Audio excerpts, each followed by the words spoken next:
There you go. Hello, everybody. How's everybody doing? Welcome to Bravo with Sheila. You know, I'm excited. I stay excited, but tonight is going to be such an awesome chat with this beautiful lady. I'm so grateful to meet her. I tell you, I've been waiting for this show because it's different, but you know how we do here on Bravo. We spotlight people. We give people their flowers. That's right, while they're still here. And tonight we're giving Kim her flowers here on the Bravo Network. Listen, if you haven't hit that like button, go ahead and hit that like button because when you hit that like button, it algorithm kind of pushes this information forward. And I'm so excited if you just go ahead and hit the thumbs up. If you haven't subscribed, I'm not forcing you to, but it would be nice if you would. Listen, we are going to get into this wonderful chat with this beautiful lady. I'm so excited to be able to spotlight her. I got to give a shout out to my dear friend Don Hamilton, who introduced me to this jewel of a lady. Her name is Kim Prentice. Liz, I want to tell you a little bit about her, but you know what I do not like to do? I always like to just flow with our guests. I don't like to set it up and we be so structured, right? So this channel was built to what? Build up, enrich, move you from pain to power and from power to victory, and to just spotlight people and also to bring information, right, and knowledge to whosoever that will come in and receive. We are seeker friendly on this channel, and we love bringing versatility on here, sharing about so many different topics. But tonight is a Monday night special just for this beautiful lady, Kim Prentice. And I'm going to just give you a little bit about her, and then I'm going to bring her up to the stage. I want you to know that she has been doing something that many people overlook, right? People don't understand the importance of this role. They just think it's just a magical thing and people appear. Well, that is not so. We all need somebody to get us where we're going. And she has been a dresser on Broadway in so many different theaters, dressing people. When you see all these actors and actresses on stage and all of those beautiful garments or whatever, she's behind the scene doing things greatly for these people. But guess what? Something rose up inside of her and she decided to take her gift to another level. Let me give you a little bit about this wonderful, wonderful production that she wrote called Unseen. Grab your all access pass into the mysterious world of Broadway's backstage. Follow veteran star dresser Pam as she works her magic through costume changes and confrontations and quirky actor demands, all while staying hidden in the shadows with the rest of the crew. Oh my goodness. When the stress of invisibility gets heavy, supportive allies rally and equip her to stand up, curse like a sailor, and be seen. That's right, you gotta be seen. This may be a solo show, but Kimberly Prentice quick changes her way through 31, I said 31 distinct characters as we follow Pam's hilarious and sometimes harrowing journey of working in the dark, unseen, while trying not to disappear. Listen, I'm excited. I want to bring her to the stage right now. Those of you in the chat already, thank you for being here. Welcome to Bravo with Sheila. Those of you up in the bleachers, those of you in the balcony, and maybe you bought an expensive seat and you're in the orchestra. Thank you so much for being here. Let's give a big bravo, a huge bravo to our guest tonight, Kim Prentice. Let's see if I can get her to the stage. Where is she? There she is. Hello, how are you? I'm good. How are you? I am so good. I'm really better because you are here on the Bravo stage with me. I've been waiting for this and I'm so excited to have you here. Thank you for accepting the invitation. Thank you so much for being here with us to learn about what you do, how you started doing it, why you started doing it, and where you're headed. I'm excited. I know you're excited about this next chapter in your life. Kim, tell us a little bit, just tell us a backdrop on who you are and where you come, where were you raised, and how did you segue into this job of being a dresser? And then we'll move forward into what you're getting ready to do that is so exciting. Okay. Well, first of all, thank you for having me. What a beautiful platform you have, and I've been so excited. I'm a little nervous. Nervous?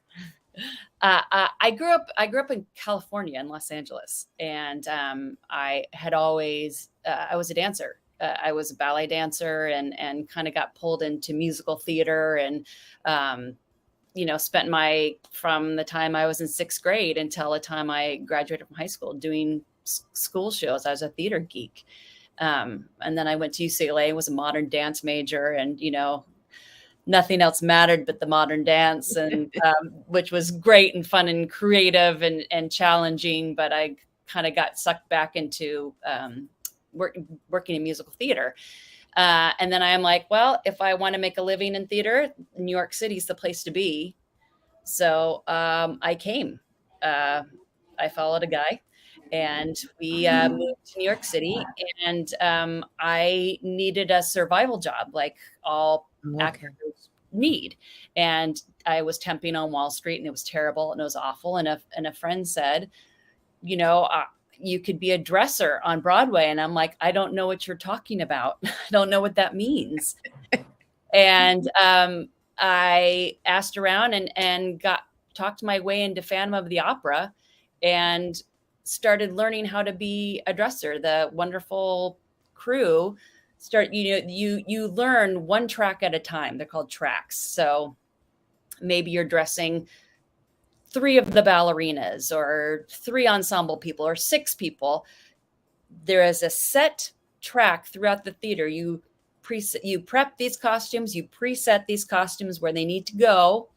I'm a dress, and then you you go from quick change to quick change, or slow. They're not all fast. Um, Getting everyone that you're in charge of changed, and then you take all the pieces to the next, wherever the next places you need to be. So one track at a time, I learned what to do when I was doing this track, and also how to be a dresser.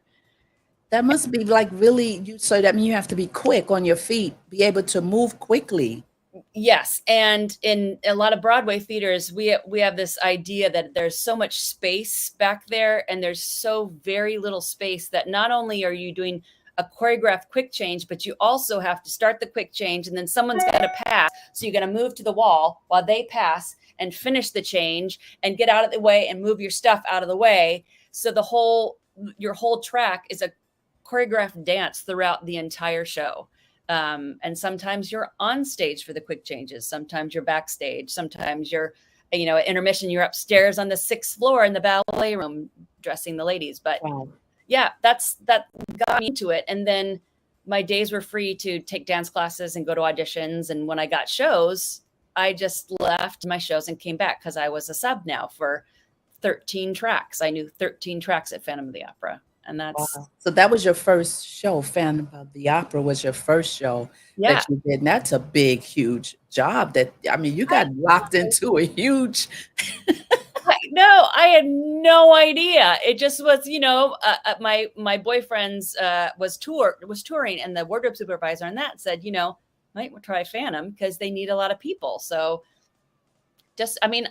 I knew from being a performer what quick changes were. We just never had a dresser. We just did it with each other. We all, Yeah. we're changing each other. So it was an easier fit, much better than being a temp.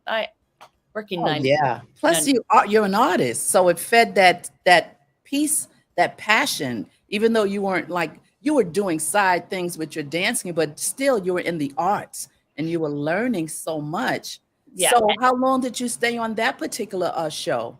I was there.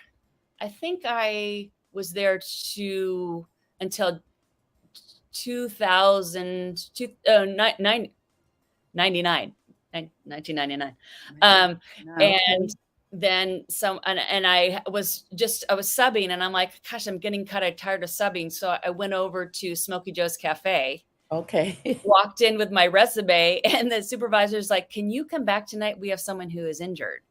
So I started going down, so I finally branched out and met the whole cast of Smokey Joe's, and wow, my landlord lives upstairs from Smokey Joe's Cafe, Adrian Bailey. Okay.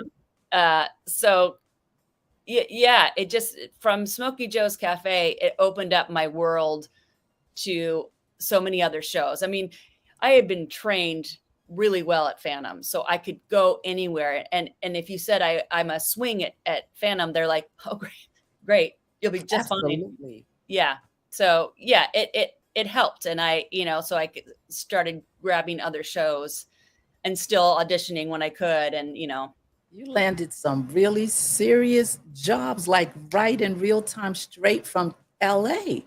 Like, yeah, yeah. It was mind boggling. I I'm mean, sure I was getting ready to say that must have blown your mind. Like, how is this happening to me? Because and I know how many times people come from California or whatever, or vice versa, leave New York to go to California to act or whatever, on film or whatever. But you come to New York, didn't have to wash dishes, landed some major jobs like this, and in real time. See, I think that's so awesome that you learned so much in that one job, that you could really be slotted anywhere. So you enjoyed being a dresser.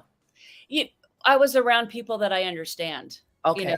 Working as a temp, it's a different mindset and a different thing. But theater people are so excited and creative to be there. They love their job so much. And when you're temping, nobody likes their job at all. So Right. it's just a night, and again, like, these are people I grew up with. I know theater people. I know how to be around theater people. Um, Yes. so yeah, it was an easy job to slot into because I understood my You understood. surroundings. Yeah, I understood how to navigate a theater. So yeah, it was a Yeah. job I never knew existed. Wow. And it's something about an artist to artist. Even if you're an artist as a musician or an actor or whatever, it's something innate, I think, in us that connects with each other, to understand how we think, to understand the colors that we vibe in. Yeah, Sometimes people think we're a little off, because sometimes we can be out there. yeah. Awesome. We can be out there, but we understand each other. And Yeah. so, with you doing this, I'm just so excited. I don't want to talk about it yet. I want to get a little bit more before we go into the unseen. And Okay. so, now here you are. Let's talk about the temperament of some of the actors in these productions. Now, I can only imagine, I've heard a couple of things about certain actors, in terms of their temperament and the way that they are, the way they speak sometimes to the dressers, sometimes how they are just with their coworkers or whatever, because they're so high strung, and sometimes they're just full of themselves, right? Let's call a spade a spade. And tell me a little bit about your experience with the different temperaments of all these different, because you've serviced and been with so many top name actors and actresses. How about, you don't have to give names, right, but you can tell us a little bit about an experience, or how you feel, what you've gone through with working behind the scenes. Well, a lot of the time, you are part of the team, Okay. and that makes this job fun and wonderful. Okay. Yeah, and when now I am dressing, as you said, a lot of famous people, and I part of my job is to bring guests. Well, now we again bring guests backstage, or make sure that they have food for in between shows, or when we're doing quick changes, I come laden down with water or tea or ginger chews or whatever that the actor needs. So a lot of actors will treat me as part of the team, and That's I nice. love. Some actors come from film and television, so it's a new thing for them, Okay. and so there's a teaching period. Okay. Can you get me a snack right now? Well, we don't have snacks on Broadway. I mean, sometimes, but in film and television, there's a whole craft services. You can get anything you want at any time of the day, but Okay.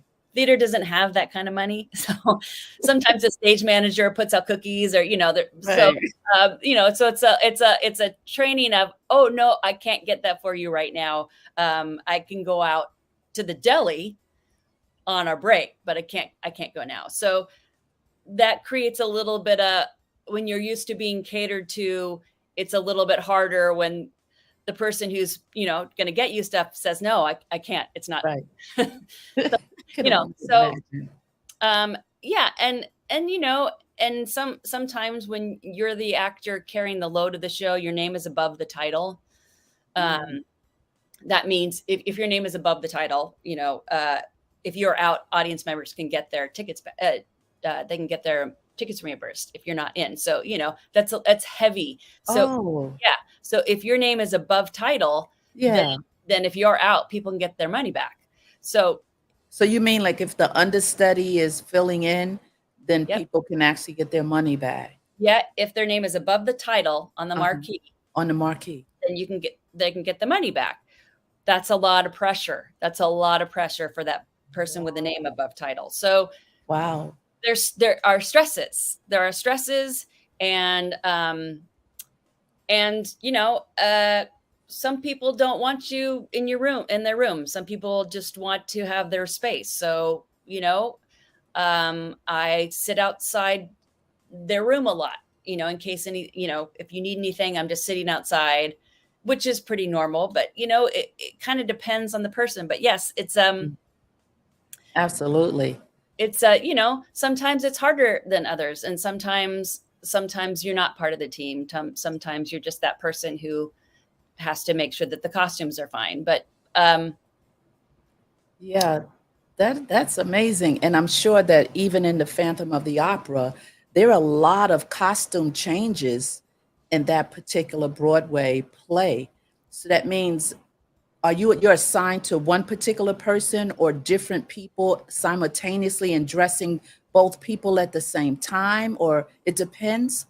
It depends. If you're working on the ensemble, you might have to dress 6 women at the same time. So you have to lay out everything. If it's a quick change, everything is laid out so they can pretty much jump in, and you just have to zip or Velcro, or right now magnets. A lot of things, by the way, are held together by magnets, so they could come off quickly without the of Velcro. So a lot of magic, a lot of quick change magic, onstage quick change magic is because they have magnets. Isn't that amazing? Yeah. So yes, you could have one person, you could have 6 people, you could have your one person that you mostly dress, but if you're available, you go help someone else because it's a fast change. I had a job once where this star had his regular dresser, but they needed someone else. So I was the additional dresser. I was behind pulling off stuff. I was at this actor's feet, pulling off shoes and putting on socks. That was my job, to be the other one, be the second dresser. Yes. So yeah, it depends. And, and some of those quick changes, you see people walk off the stage and walk back on in something else. A lot of times you have to have friends help you, depending on what the costume is, but it's always highly choreographed. Wow. Down to every single piece. So yeah, you never know. I mean, I'm working on plays now. Okay. Plays are so much easier. Easier, huh? Musicals, it's fast and furious. Yes. So even when you went from Phantom of the Opera and you went to Smoking Joe, like that was a whole different cast. That was moving. That was music. So that was a different type of job for you to be the dresser on that play. Isn't that true?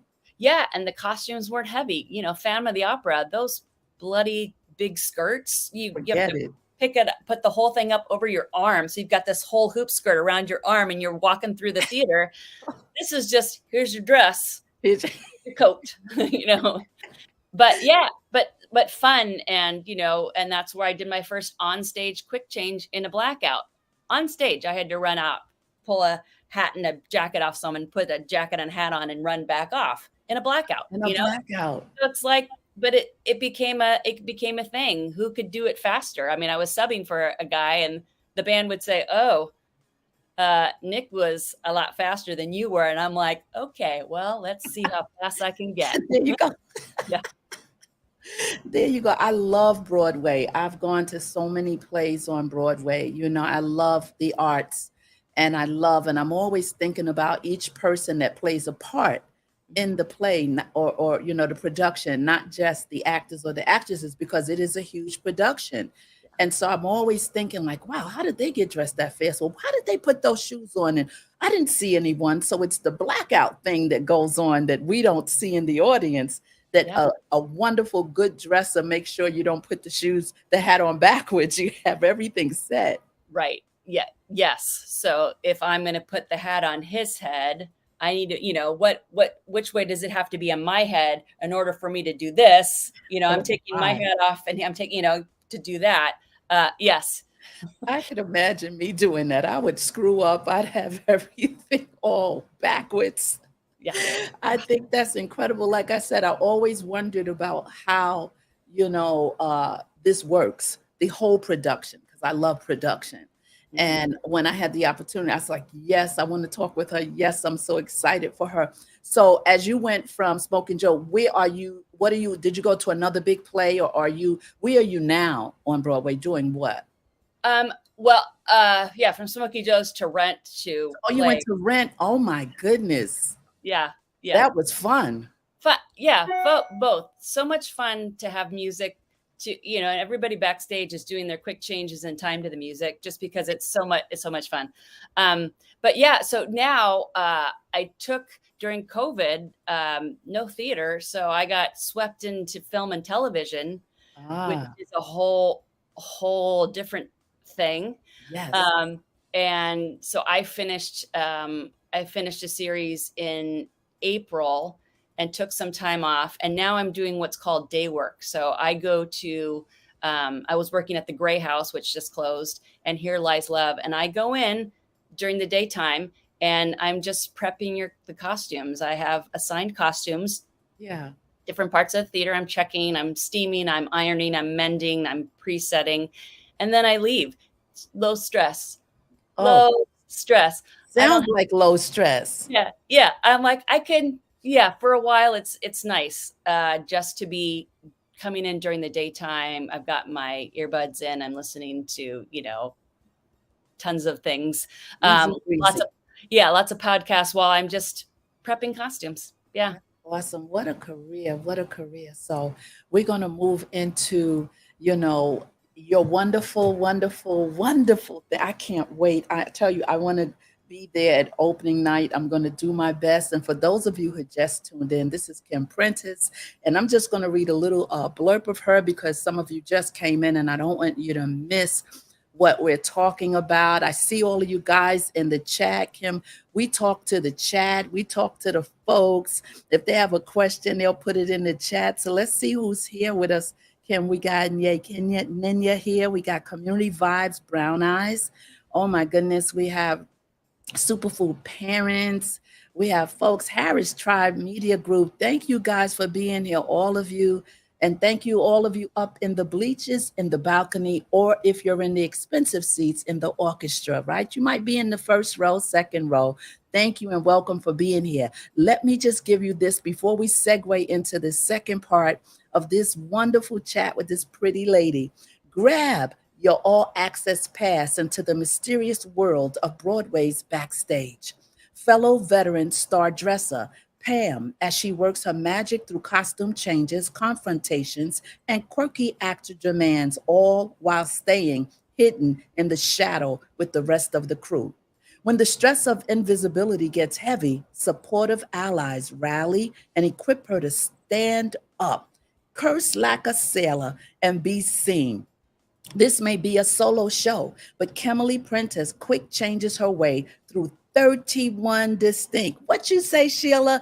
31 distinct characters as we follow Pam's hilarious and sometimes harrowing journey of working in the dark, unseen, while trying not to disappear.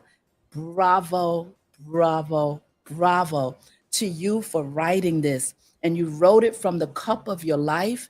You wrote it from your experience, your pain, your joy, your silent thoughts, your silent emotions, I would gather.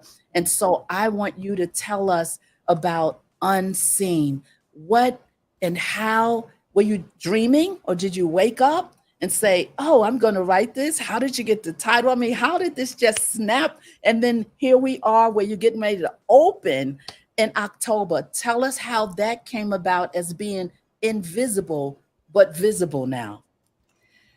Yeah, I several years ago I wanted to write something about being a woman who was older and not feeling like I was being seen, and not really using my voice, and I wasn't sure what it was going to be, and I wanted to do a show, and I had taken several stabs at it, and I couldn't figure out what it was going to be, and then COVID happened, Mhm. and I was taking a class about incorporating your art in your life, and how would you do that?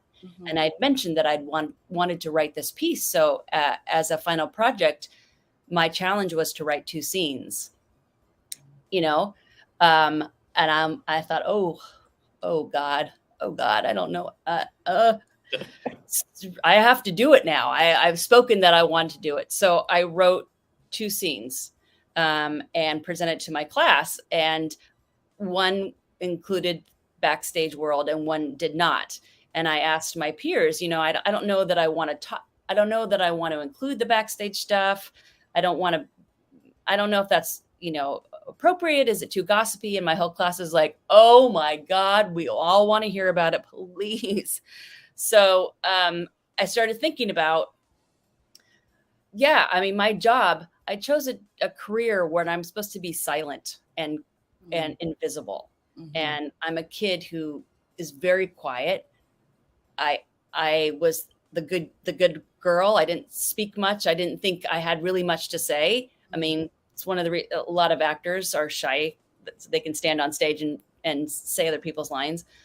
So, here I am in this job where I'm not supposed to be visible, and have been told a few times to be invisible. No one should know your name.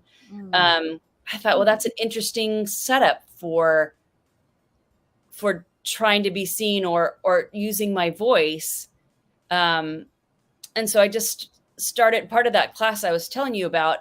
We had to come up with ways to continue with our art, and I said I would start a writers group. So I got people from the three different classes and put a writers group together. So I had to keep writing. I Mm. will not write unless there's a deadline. There has to be a deadline, because Yeah. I feel like, oh God, I can't, I don't want, I don't know, not right now. No one wants to hear this. So I just started writing about times where I felt silenced, or times where I didn't. And who are, I've spent so much time now backstage. Who are the supporters? What are the stories about people who are lifting me up? There are stories where people were trying to smush me down Mhm. and keep me silent, and Yeah. and some incredible crazy stuff I mean, i'm I'm seeing people in their underwear on a daily basis. It's a weird dynamic. I'm fully clothed. The people I'm dressing become almost naked. So it's an odd dynamic, which creates crazy, weird stories. Mm. So I started weaving the stories, thinking about the people who have lifted me, like I said, and treated me like a team player, and those who haven't, and what has happened over my lifetime as a dresser to become someone who wants to speak up. And I wrote something about being silent, and I said out loud, but silence doesn't change anything, does it? And I'm like, oh God, that's this whole thing. That's this thing. Right. Stay silent, then it doesn't change anything. It doesn't change the Right. dynamic, the job that I have. So yeah, that's just Wow. started. And I for years I tell my dresser stories. I'm a good storyteller. I know how to make people laugh with my stories, but I'm like, it should be just more than me telling people crazy stories to make them laugh and go, no way. Mhm. So yeah, it's kind of a Wow. stage is the framework, is the setting for this. It's amazing. Yeah. It's amazing how and that's what we do. Our lives are stories. Mhm. And I always believe that what we do, the experiences we have, it really doesn't belong to us because as we share it, it encourages someone else to be bold. You know, your story will encourage someone else who feels invisible to be visible. Your story, you won't know. You probably will never know how many people you unfold in their not yetness, right? Where they have always dreamed or thought of being something, but someone said to them, be invisible. You don't matter. You know, you're not good enough, you know. And so for you to step out in that and to have a tribe of people around you to encourage you, because it is really, really very important who you surround yourself with to pull out of us the things that we're weak in. Our weaknesses will shut us down. And you said you were quiet as a young girl, Mm-hmm. and then you found yourself in the arts, right? And that is true. You know, people think, you know, I'm quiet, no one would believe that, but when I'm on stage, that's my arena, right? I'm okay. And I think some of that has to do with, because when we're on stage we still have control, because the people are out there and we are over here. So Yeah. we still have control. They're not bombarding us. We're in control of doing what we do. And then when we come off stage, we kind of turn a little bit back into an introvert if we're not around people we're comfortable with. So I really, really thank you for pushing past your own self. We have to break barriers that tries to block us, right? Because you know, life, wherever you were raised, whatever you've gone through personally, sometimes those walls or things, relationships, certain things tend to block us from being our true self. So here you are now, you got the thing, you got the thought, and here you are now getting ready to do a one woman show. How long did it take you to write this piece?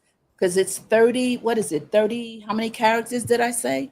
It was 31 and now we've added a few more. So I think we're now at 33, 34. Oh, Yeah. Yeah. go, Kim, Yeah. go. I know. Yeah. I have a director, Stephanie Franz, who works with me. She's part of my writers group. And Yeah.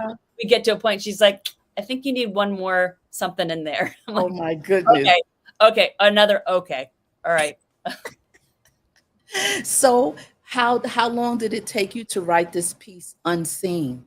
It took about, uh, I think it took about 2 years. Is that right? Year and Wow. I think Okay. about 2 years. Um, Okay. from the time I first started until now. Um, but yeah, because once I'd started the ball rolling with this writers group and tried to kept bringing stuff in, then I had to take some time off to go work, and was trying to show up to my writers group with something. But yeah, I couldn't work on it continually. Um, Yeah. Stop but and go, stop and pick up because you were yeah, doing other things. yeah, I, yeah, I love the title though, Kim, Unseen, because it always strikes up, and I always think about people who suffer in silence, yeah, right? Who want to say something, who want to have a voice, but for whatever reason, their voice has been silenced, whether they've silenced themselves yeah. or because of life be life, and as I say, has Mhm. come along and kind of shut you down. So I think it's awesome that as you segue from California and get these huge, huge shows, Mhm. Phantom of the Opera. When you said that, I'm like, wait a minute, God, you just really opened her up really big. Yeah, Like you said, nope, I'm not giving you the small stuff. You're qualified. You're qualified. This is what you're going to do. And yeah, then you wind up just accidentally bumping into Smoking Joe's. I Smoking Joe. I mean, come on. And yeah. then Rent. And then, I mean, major, major, major shows, and dressing all these different stars and different people. Can you share with us just one actor or actress that you really saw had a good relationship with, or someone that you really bonded with in one of these shows? Yeah. LaShawne's, I ended up dressing. Do y'all know LaShawne's? Uh, LaShawn. LaShawne's, yeah. Hmm. I dressed her in If Then, and I had mentioned this idea, and I'm like, I don't know if I should do this. And she's like, I absolutely would be interested in hearing what you had to say, Kim. And I was like, um, so she was the first spark of it. But I've dressed Cherry Jones, who's just nothing but love and support, and Hmm. Mark Rylance, and Deborah Monk and Carol Kane and gosh, Carrie Russell, and most recently last summer, Sarah Jessica Parker on Plaza Suite, and my brain, Christine Baranski and Gina Gershon, and it's just a whole David Hyde Pierce, just a whole group of those are the loves, the supporters, those team players who treated me as a team player, as a human, as a, that's awesome. Yeah. And you need that. And, and they're in the business and they support you and they share with you. I'm sure when you mentioned this to most of them, if not all of them, the quiet one, like, you're doing what? Like, like they were shocked that you even. No, Sheila, I haven't told my actors. I haven't told. You haven't told. No, because I know it's not a secret. It's not a secret, but yes. I live in fear. I live in fear of some of them coming to see the show, and it's not because of what I'm saying, but it's like, I understand. These actors are intensely amazing, wonderful people, and now, of course, I've said their names, and now they're going to know. But yeah, I understand that feeling. Yeah, the actors I've told are my not famous but wonderful ensemble actors, or some of them are leading and some of them are supporting. But yeah, the famous people, I was like, I can't. Well, they're gonna eventually see it, Kim. I guess you don't want them out there opening night. You want to get your feet wet a little bit and get into the character and get a little. Yeah, but they want to root you on. Yeah. You want some of those people in the audience. You do. Yes. I do not want to know I don't want to know till later. Yeah, just let them know. Don't tell me when you're coming. I don't want to know when you're coming, and that'll ease you up just a little bit. Yeah. I've done that in the past with my music. Sometimes people, I'm bringing such and such. No, don't bring them to the first show. I don't want to know if they're at the first show, the second show. Do not bring them, because your nerves, right? Yeah. Your mind constantly sort of just sets on this one person. You got hundreds of people there, and you're thinking about those particular people that might critique you. So you think, but if they love you and they're your friends, they're coming to support you. So you're going to get past that fear. This is a big, big, big night, big time for you. It is October 24th. October 14th. October 14th. October. You got 2 shows though. Yeah, October 22nd, and we've almost sold out. October 22nd. Yeah, and the 22nd is almost sold out. So if we sell that out, then I'll get another show. Oh, you're going to sell out, no question. Yeah, you're on your way. Now that we're getting closer, tickets are moving fast. I mean, the tickets went on sale in July, and who knows what you're doing in October when it's July. So yes, I'm hoping to sell a few more shows. Yes. So October 22nd, that show is at 2 p.m. Correct. And October 14th, that show is at 7 p.m. Correct. Tell us what theater. At Theater Row, in the Studio Theater on 42nd Street. Mm-hmm. And you can get tickets through unitedsolo.org. And it'll take you through the steps to get tickets. unitedsolo.org. That's USOLO. Yeah. In terms of the call letters. Yeah. unitedsolo.org. Listen, I mean, so Unseen basically is about you coming from behind the scenes as a dresser on Broadway for many years. And you also, are you going to do some ballet because you're a ballet dancer?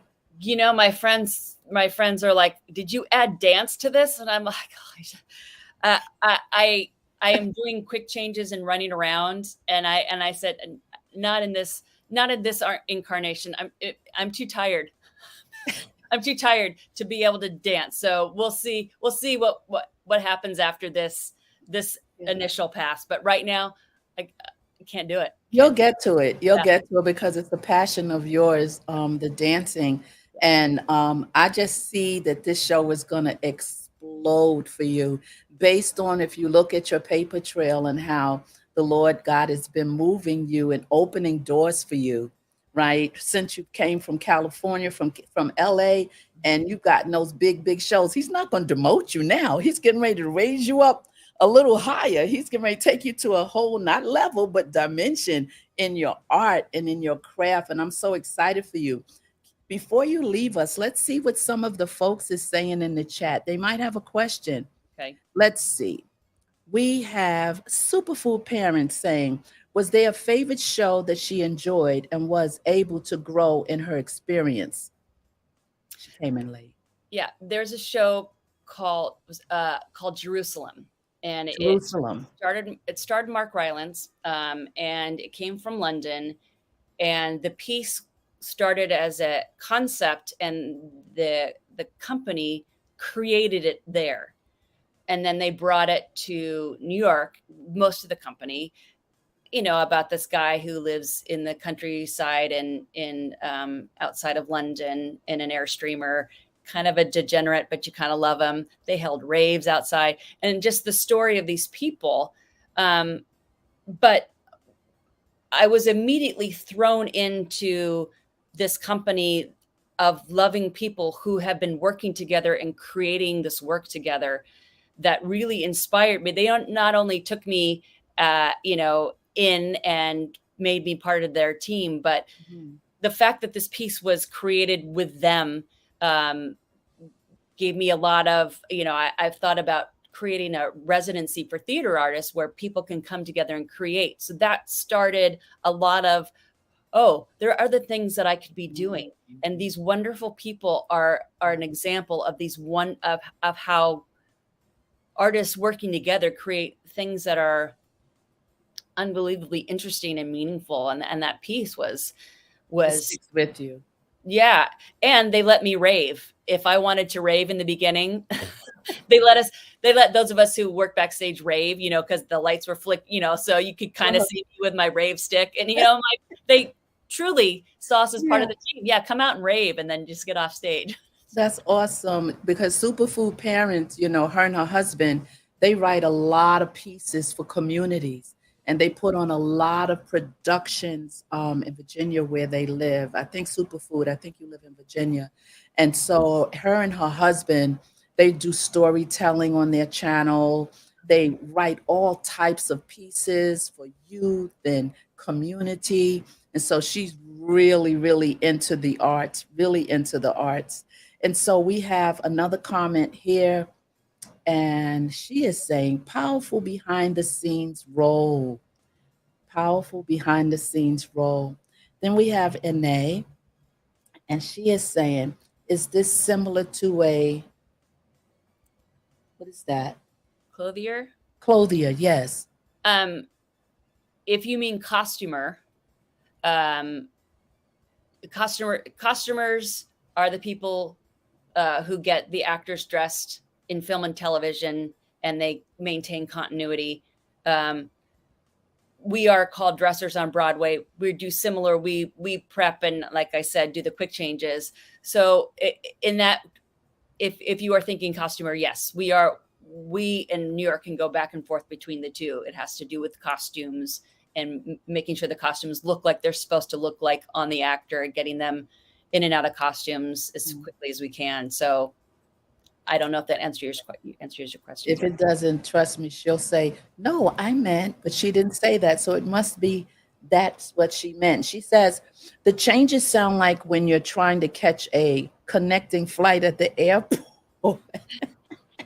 Yeah. We're a pit crew. We're sometimes it's me and the hair person or the makeup person. So yeah. Exactly. Running. Shh, go. Yeah. The Superfood Parent says, bravo to Kim's work so far from Cali to New York. Wow. Dressing Phantom of the Opera. I told you that caught her. She's that artist person. She loves the art. She loves the arts. We have a couple of more. I know when she's on the roll, Kim. She says, always good to see you at Ine. Kim sounds like she had some fun while working, which isn't how most jobs are. Yeah. Truly. Truly. Yeah. Then we have the Harris Tita family in the house saying good evening to you, to the chat, and to myself. Good evening to you too. And let's see, I think that is okay. Here's something from NA. She says, Superfood parents, that is so true. Pursuing your passion is so important. Yeah, yeah, and it's so true. Was there a favorite show? I think we did that one with Superfood, and I think okay, here's another one. She says it's surprising how we do what we think we are incapable of, and we thrive in it. Kim cranked out a stellar piece of work that was in her the whole time. So sweet, so sweet. That was nice. That was a nice comment. Jerusalem sounds like it was a warm group to be embraced into. Truly. Truly, yeah. Yeah. And then Nay says, awesome. So the chat has embraced you and loved this conversation with us, with us. Give us your handles, like where people can reach you. I Everyone in the YouTube streets, which you probably already know, are scattered in different states. Hmm. One might be in another country, one might be in Virginia, Texas, wherever. And so I really want to come and see your opening. I won't let you know that I'm there, not that it matters because I'm nobody, right? So Well, no, I know that you are somebody. I won't I won't let you know. I mean, I will not make you nervous. You know, I'm a nobody in terms of all those big folks that'll make you nervous, right?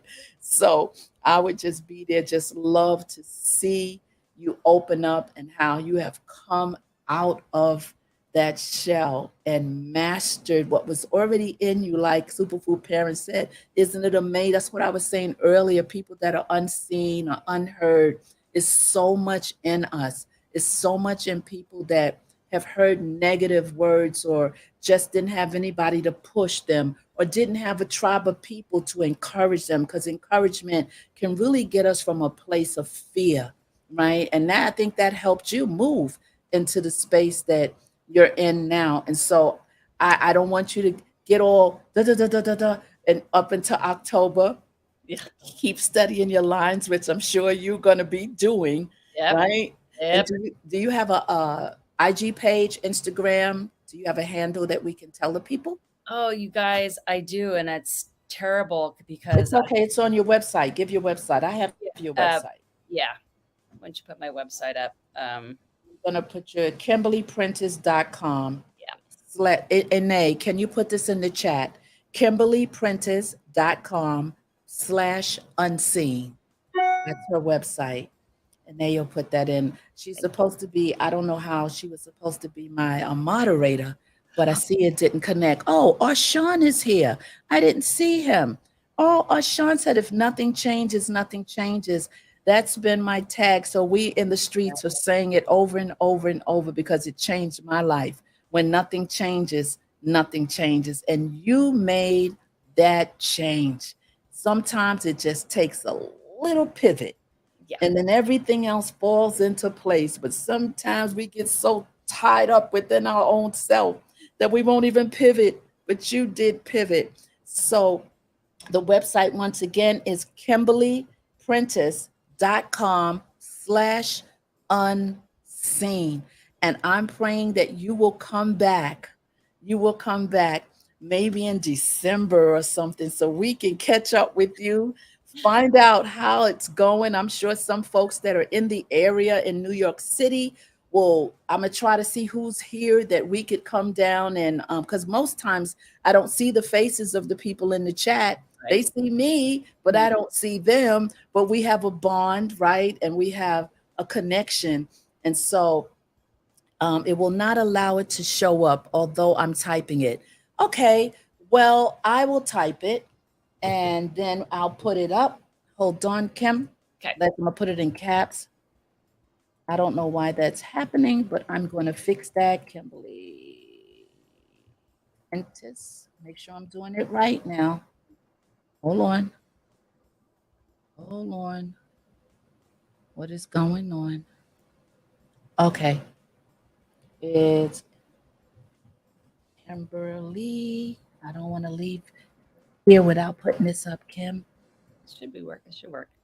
Yeah, KimberlyPrentice.com slash unseen. Make sure I spelled your name, Kimberly Prentice. There we go. So it's in the chat, and I'm going to put it on the screen. Yay! There it is. There it is. So, you guys, it's been a wonderful time here with Kimberly Prentice. I'm so, oh, she did put something up there.